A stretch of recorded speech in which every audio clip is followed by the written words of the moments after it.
My wife cheated with her rich CEO boss, stole our joint savings, and planned to leave me with nothing after 15 years of marriage.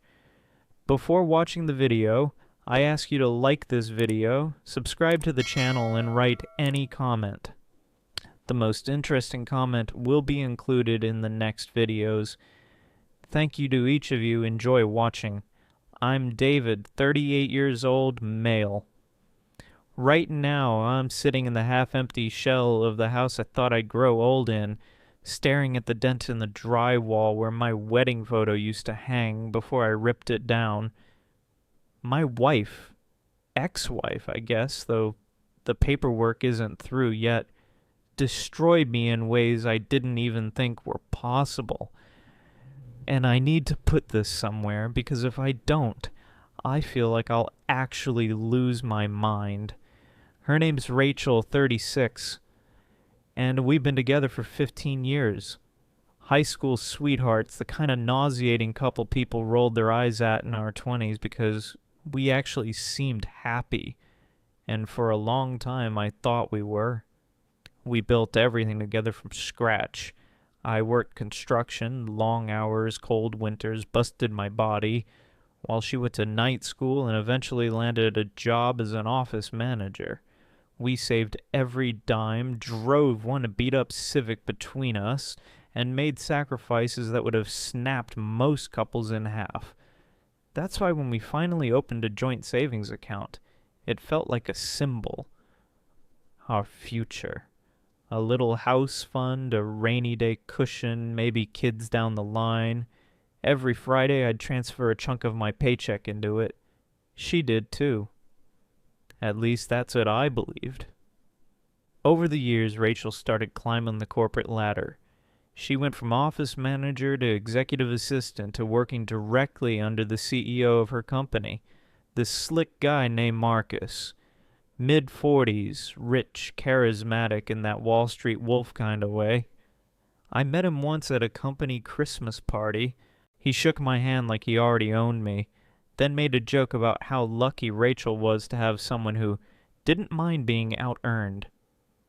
I laughed it off at the time, but I remember the way he looked at her, like she was already his. The first cracks came subtle.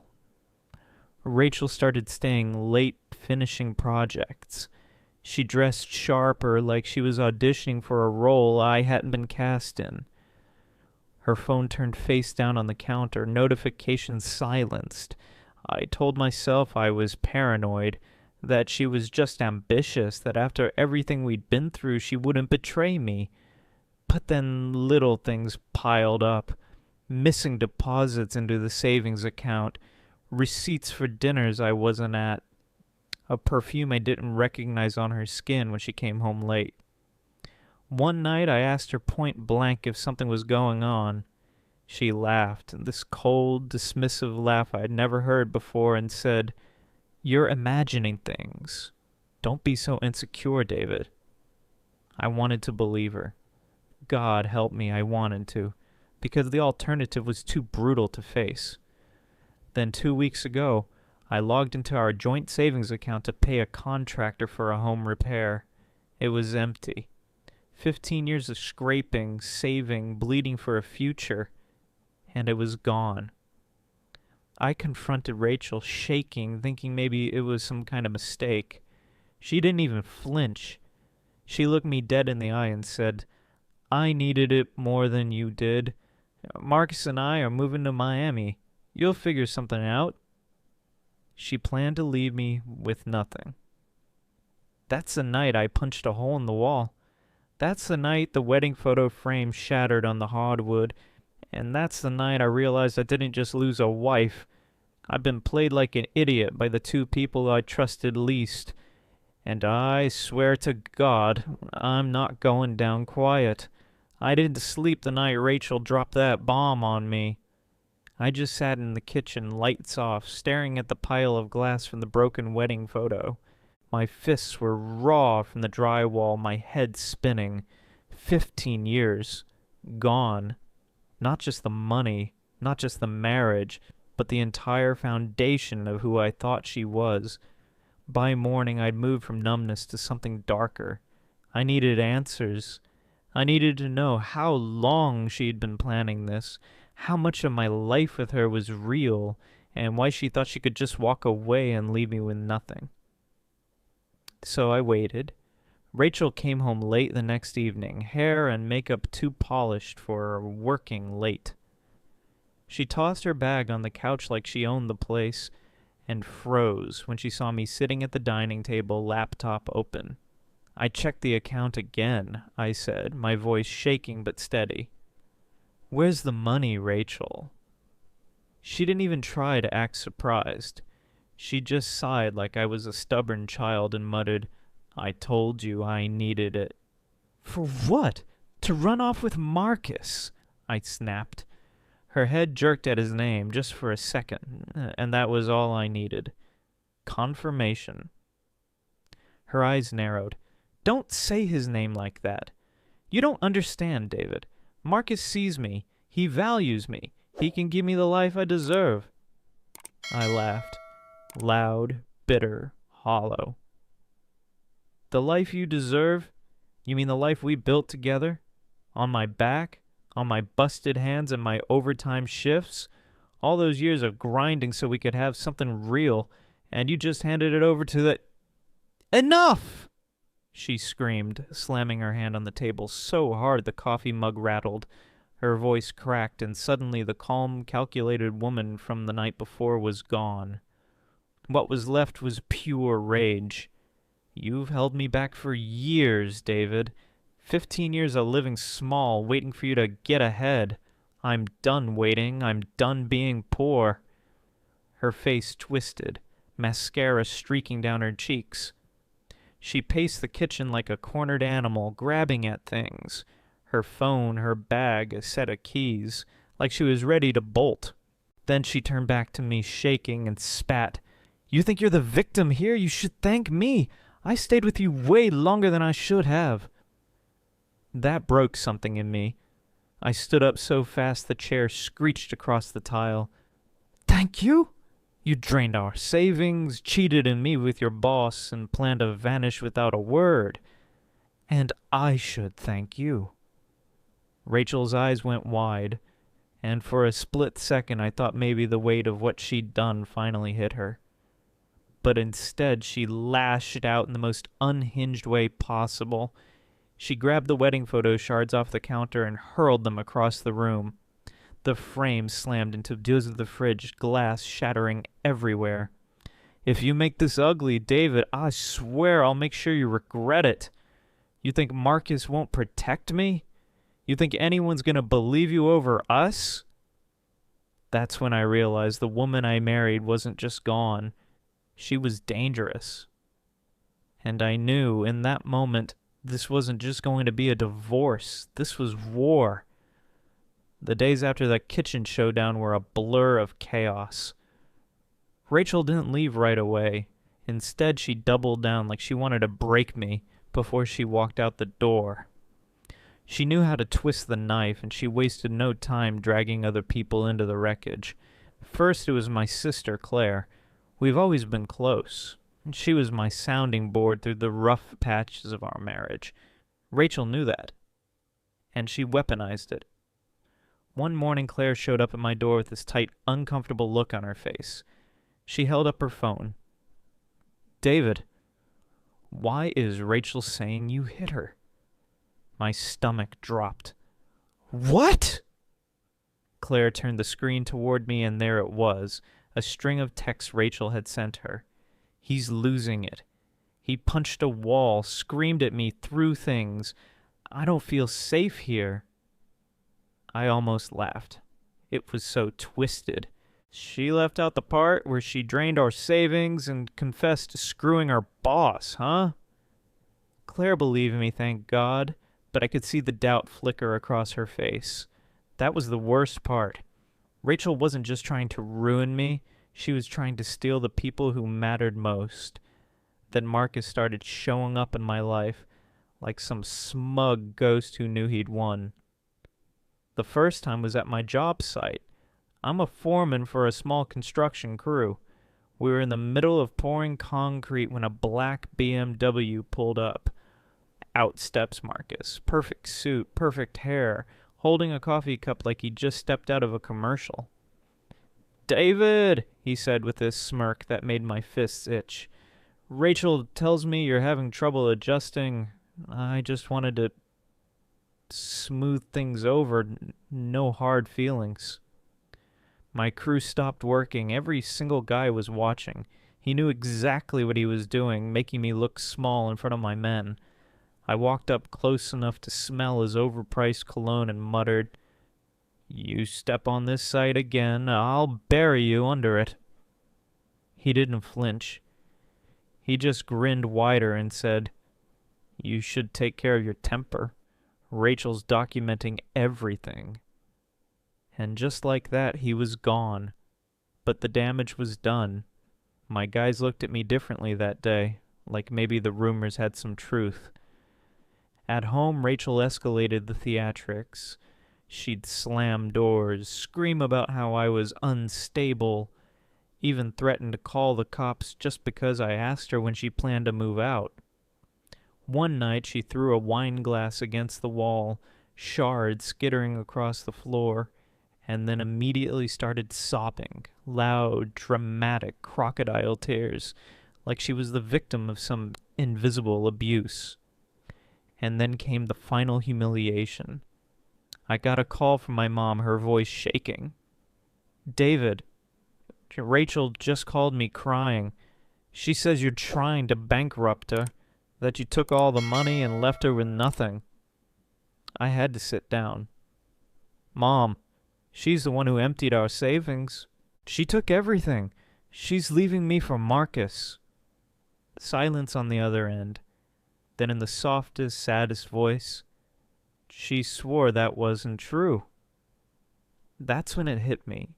Rachel wasn't just leaving. She was rewriting our history in real time, painting me as the monster, so no one would care when she walked away with everything.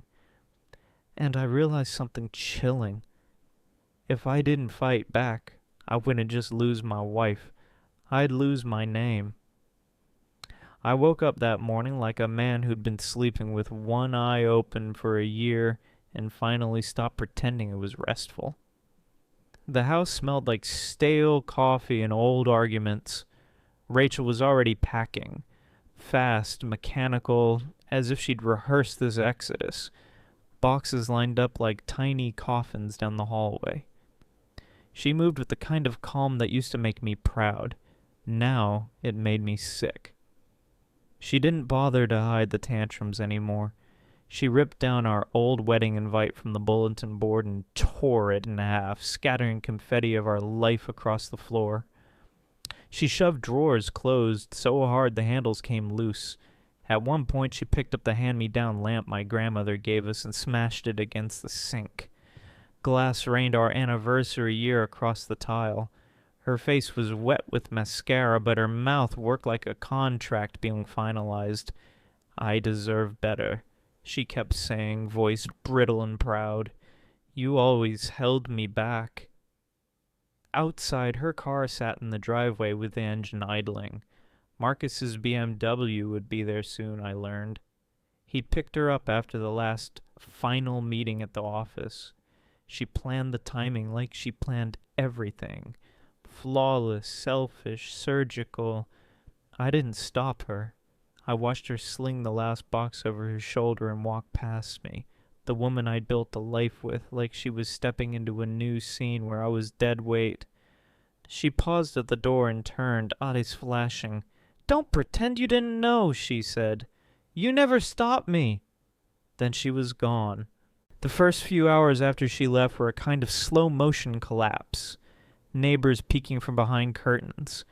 Claire calling, voice thin with worry, asking if I was okay. Marcus started his little post-siege tours, texts to mutual friends, coy brunch photos with Rachel tagged at office hard work. He could afford to be theatrical. I couldn't afford anything anymore except fury. That fury had a shape. It wasn't a punch or a scream. It was paperwork and receipts and the cold precision of math. She'd stolen 15 years of combined savings, our emergency cushion, the down payment we'd been inching toward. But theft leaves a trail. Transfers, ATM withdrawals, restaurant charges with Marcus's name on receipts I had never seen. She had bragged to Claire about stashing money for a fresh start. She told my mom she was investing in a freelance course. To everyone else, it would sound like plausible deniability. To me, it was confession. So I started collecting ammunition. I downloaded 6 months of bank statements and printed them. I screenshot texts where she told Marcus she hated living small. I pulled up calendar entries, her late nights, that aligned perfectly with lavish dinners at a hotel 2 exits down the freeway.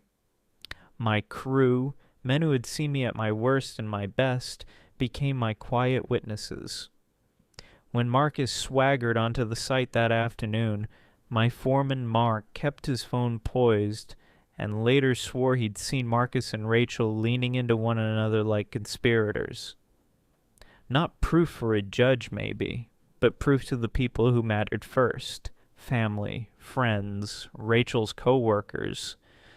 Halfway through the day, after printing and stapling and shaking until my hands ached, I made the first call that would change everything. HR at Rachel's company. I left a voicemail, professional and clipped, asking for a confidential meeting. I attached a single line. I have evidence of ethics violations and misuse of company funds to support a personal relationship. No threats, no melodrama, just facts laid out like a blade. That's where the hook tightened, where the game shifted from me bleeding silently to me choosing the battlefield. I didn't want violence. I wanted truth. Exposed, loud, undeniable. I wanted the version of events Rachel had been telling me to dissolve in sunlight. Update. Some of you in the comments said, go nuclear, make a scene. Others messaged me advice that leaned into petty vengeance. Funny, but a little small. I read everything. Claire texted, be careful. And then later, I believe you. Mark, my foreman, sent a voice note that I replayed until his gruff laugh steadied me. We got your back, D. I posted nothing publicly yet. Every move after this had to feel clean, not like retaliation, but like accountability. People keep telling me to take the high road. Right now, the high road looks like a pile of printouts on my kitchen table and an appointment with HR tomorrow morning. It's not glamorous. It's not quick. But for the first time since I found that empty account, I feel like I'm doing something other than flailing. Walking into Rachel's office building for that HR meeting felt like marching straight into enemy territory. I had my folder of evidence clutched so tight the edges bent. Bank statements, screenshots, a timeline so tight it could have been a prosecution exhibit. Every step through that marble lobby, I imagined Marcus's smug face waiting at the top, untouchable.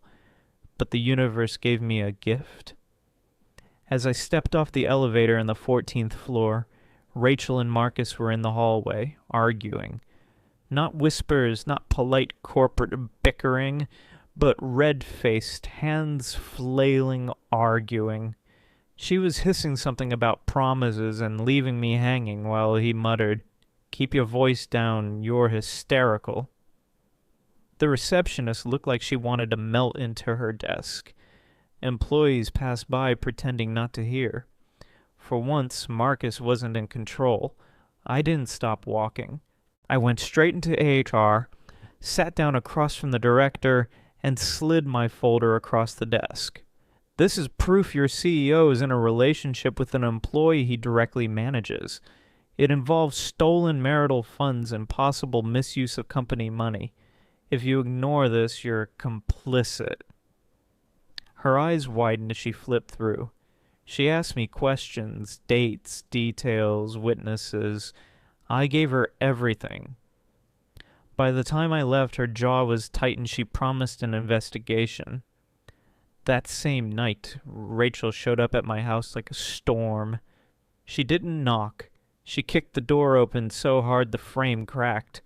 Her hair was wild, makeup streaked down her face, and she was screaming before she even crossed the threshold.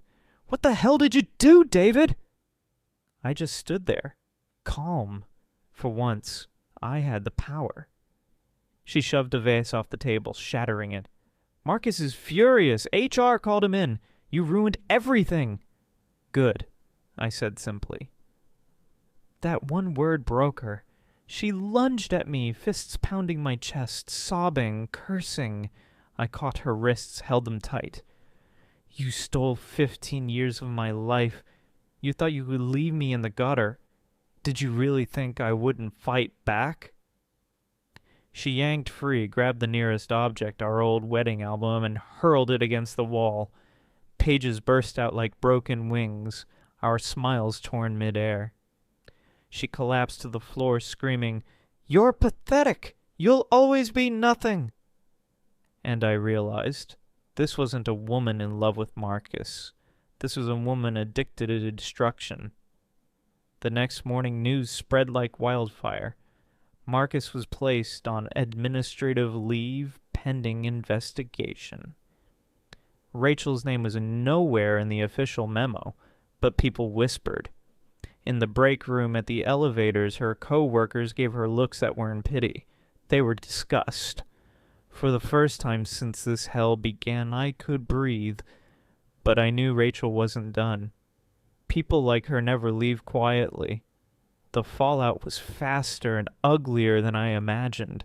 HR's administrative leave from Marcus was supposed to be a quiet internal matter, but nothing involving Rachel ever stayed quiet. Within days, whispers turned into rumors, and rumors turned into spectacle. I knew it reached her breaking point when I got a call from Claire. She sounded rattled. "David, what the hell is going on? Rachel's posting about you on Facebook. She's saying you're a violent drunk who ruined her career." I opened the app and there it was. A long, unhinged status with my name tagged. She wrote that I was obsessed, that I'd stalked her and Marcus, that I'd fabricated evidence because I couldn't handle being left. She even posted a picture of the hole in the wall I'd punched weeks ago, framing it as proof I was dangerous. Neighbors saw it. Old friends saw it. Even my mom saw it. Instead of sympathy, she called me in tears, asking, "David, is any of this true?" That was Rachel's specialty. Make me look guilty before I even had a chance to explain. But the thing about people like Rachel, they don't know when to stop. And that's what undid her. 2 nights later, she came storming into the cul-de-sac, headlights cutting across my front lawn. She wasn't alone. Marcus was in the passenger seat, face pale and tight, clearly dragged into her theater. She screeched to a stop, jumped out, and started screaming in the middle of the street. "You ruined me, David! You're gonna pay for this!" Porch lights flicked on up and down the block. Neighbors stepped outside, some filming on their phones. Rachel wasn't crying this time. She was wild-eyed, hair yanked back like she'd been clawing at herself in the car. She picked up a trash can and hurled it across my yard. She kicked at my mailbox until it bent sideways. Marcus tried to calm her, hands raised, but she turned on him too, shoving his chest. "This is your fault! You said you'd protect me!" And then it happened. The moment I knew her whole world was crumbling, Marcus shouted back. Not calm, not controlled, but furious. "You're insane, Rachel! Do you know what you've cost me?" The neighbors caught it all, phones pointed, cameras rolling, the perfect couple, the glamorous boss and his loyal assistant, reduced to screaming at each other in front of a broken mailbox. I didn't lift a finger. I just stood on my porch, arms crossed, letting her self-destruct in real time. When the cops finally showed up, called by the same neighbor she'd humiliated herself in front of. Rachel tried to spin it, tears on command, sobbing about how I was threatening her. But the officers had already seen the footage. One even muttered, "Ma'am, you need to leave now before this gets worse." She left in Marcus's car, but not before clawing a deep scratch across the hood with her keys, her own little signature of madness. Update. When I posted about Rachel's meltdown, I didn't expect the flood. Hundreds of comments poured in. Some of you cheered, saying, "Karma's working overtime." Others warned me she wasn't done, that women like her always had another play. One DM hit me hard. "Be careful. People like her set traps when they're cornered." You're right, because 2 days after the street meltdown, Rachel tried her boldest move yet, filing a restraining order against me. The restraining order hearing was like walking into a rigged game, except Rachel forgot she wasn't the only one holding cards anymore. She showed up to court in a cream blazer, hair tied back like she was some respectable executive's wife, instead of the woman who trashed my yard and screamed in the street. She had printouts of those Facebook posts, photos of the hole in the wall, even a neighbor's shaky statement that I looked angry when she left the house once. Rachel had rehearsed her victim act, tears on cue, voice cracking, the whole 9 yards. Her story was simple. I was an abusive, jealous husband who couldn't let go. Marcus sat behind her like a loyal prop, jaw tight, probably regretting every decision that got him there. Then it was my turn. I didn't need theatrics. I had receipts. I laid out the bank statements showing Rachel draining our savings, the screenshots of her text to Marcus, explicit, time-stamped, undeniable, the HR complaint I'd filed, and then, like a nail in the coffin, Mark, my foreman, took the stand and testified under oath about Marcus showing up at my job site, smirking about Rachel baiting me in front of my crew. Rachel's face cracked for the first time. She tried to interrupt, muttering, "That's not true." The judge snapped at her to stay quiet. Then the bombshell. My neighbor and the one who filmed her meltdown in the street played the video in court. Rachel hurling the trash can, kicking the mailbox, screaming at Marcus, her voice echoing through the courtroom. "This is your fault! You said you'd protect me!" The judge leaned back, rubbed his temples, and sighed. "Mrs. Miller, this does not look like someone in fear for her safety. It looks like someone creating chaos." Restraining order denied. Case dismissed. Rachel lost it right there in the courtroom.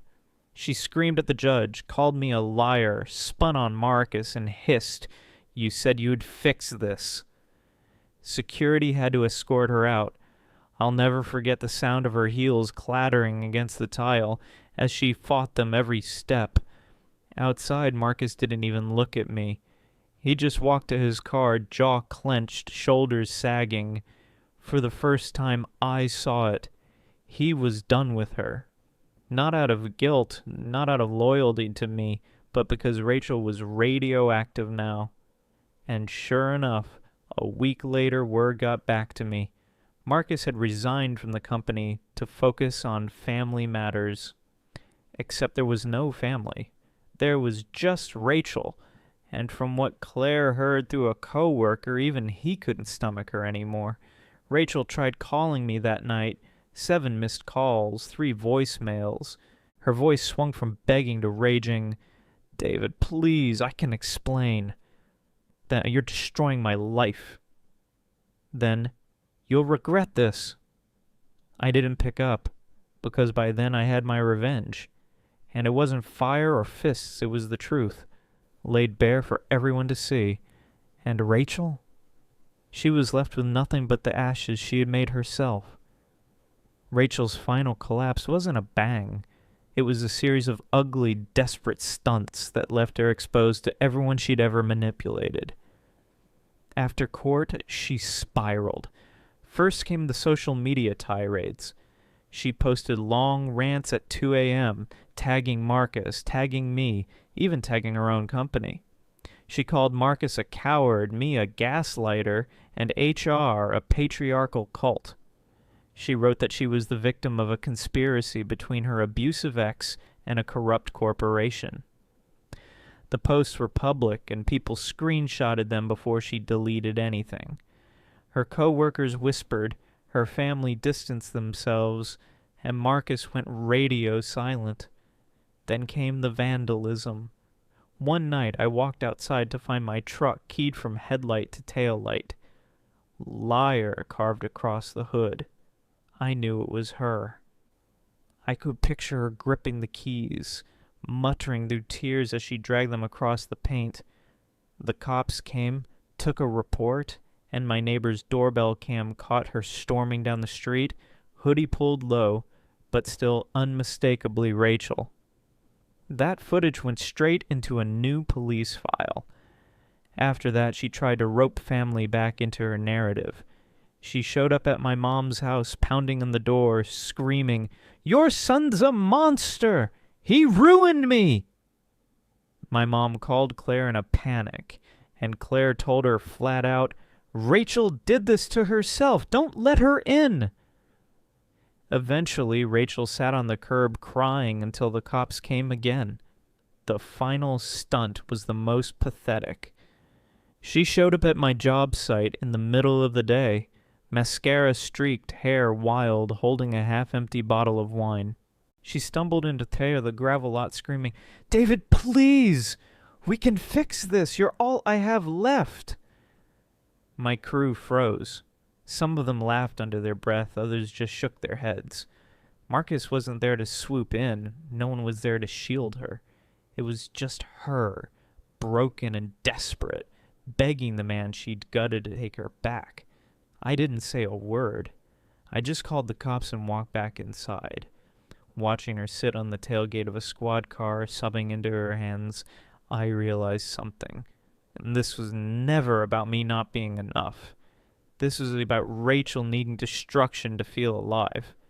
And Marcus, he was just her co-star until the script flipped. Since then, I've rebuilt. I got my finances untangled, opened a new savings account that no one but me touches. I started therapy, something I never thought I'd need, but damn, it's helping. Claire's been my rock through all of this. My crew, too. I even started dating again, slow, careful, but honest. Rachel? Last I heard, she was back in our hometown and unemployed, bouncing between short-term rentals, burning every bridge she crosses. People who once believed her won't answer her calls anymore. The glamorous future she bragged about? Gone. And me? I've still got scars. Literal ones from smashing drywall, emotional ones from watching 15 years vanish. But I also have something she'll never get back. Peace. Rachel tried to leave me with nothing. But in the end, she's the one who ended up empty, and I'll never let her near my life again. If you liked the video, subscribe to the channel and like it. You can also watch more shocking stories in the playlist.